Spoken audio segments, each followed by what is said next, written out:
Me if you've heard this before. Bitcoin broke another record. Thursday, the digital currency topped $4,500 in trading, which means it's doubled in price in the past month alone. That's huge. And since the concept of cryptocurrency is still so new, many people see growth like this and want to compare it to a fiat currency, wondering when the bubble might burst. Cybersecurity expert John MacAfee says this type of thinking is a mistake. He joins me now. John, why do you think the word bubble cannot be applied to Bitcoin?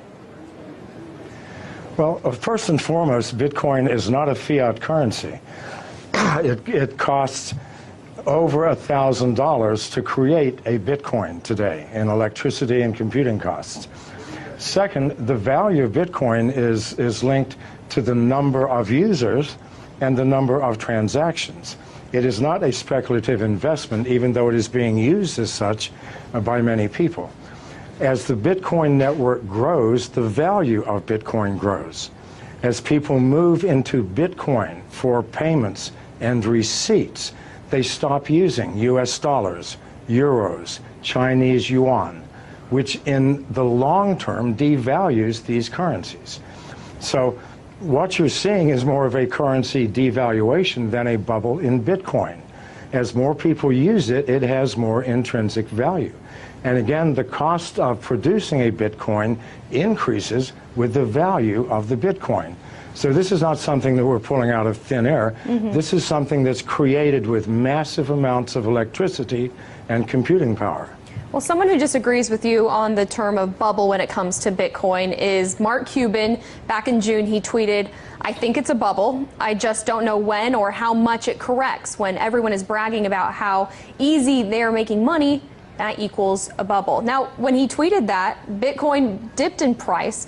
So how can one person's random Twitter thread have that effect on the price? And what does it say about Bitcoin's stability? Well, it says nothing about Bitcoin stability.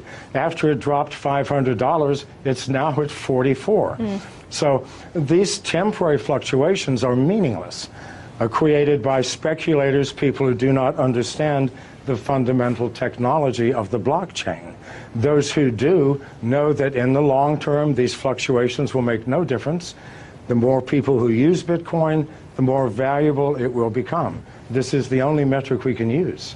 Now, Bitcoin and blockchain go hand in hand, but blockchain's ability to track financial transactions in a way that is incorruptible, it gives it infinite amount of uses outside of the original purpose of using it for Bitcoin.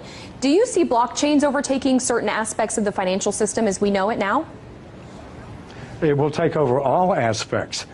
People think that Bitcoin or the blockchain is owned by someone, by a company or by a consortium. No, this is strictly a mathematical formula that nobody owns, that we are all participating in.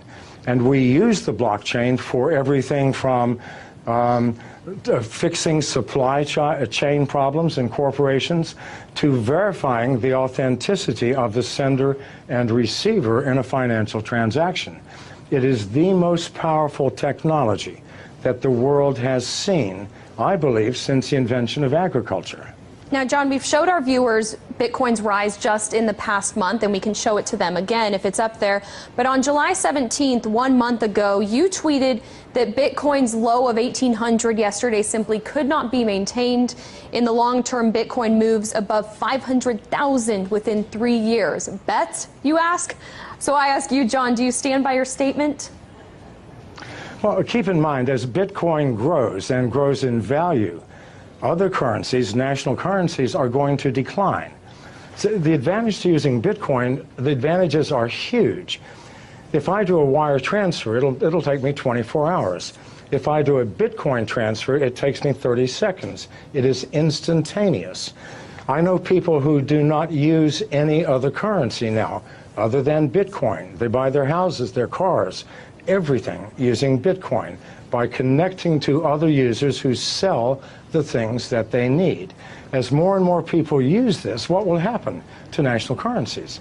They will obviously devalue. They have to.